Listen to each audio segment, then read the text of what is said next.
Hi mga loves! Welcome to Kim's channel at ito naman nga ang ibibida ko for today's video. Habang nga nagtutupi nga ako dito sa may balkonahin namin, nakita ko nga itong asawa ko.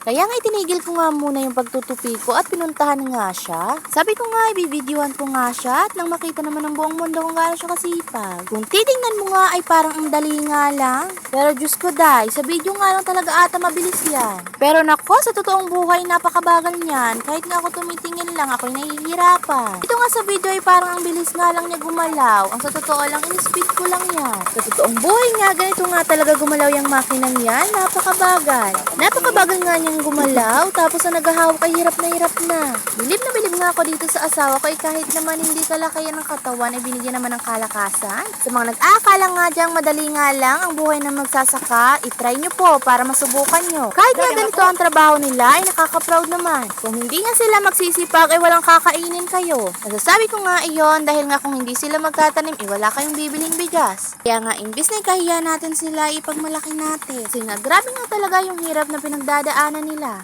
Halos nga kahit umulan ay nandiyan pa rin sila, nagtatrabaho. Kahit nga nahirap na itong asawa ko ay sabi ko nga sa kanya, tiyagaan niya lang at makakaahon din kami. Mga taong wala ang alam tungkol sa amin ay wag muna kayong mag-judge kung bakit nga kami nandito at mas pinili namin sa bukid magtrabaho. Baka sabihin nyo na naman kasi maagang lumande kaya maagang naghirap. Ito lang po ang masasabi ko sa inyo, maaga man kami nag-asawa pero hindi kami umasa sa magulang. Lahat na nagkakaroon nga kami ay pinaghihirapan namin, lalong-lalo na nga ng asawa ko. Kaya nga nagpapasalamat talaga kami sa Panginoon at kahit kailan hindi nga kami pinababayaan. At hanggang dito na nga lang talaga ang aking pagdadrama, tama na.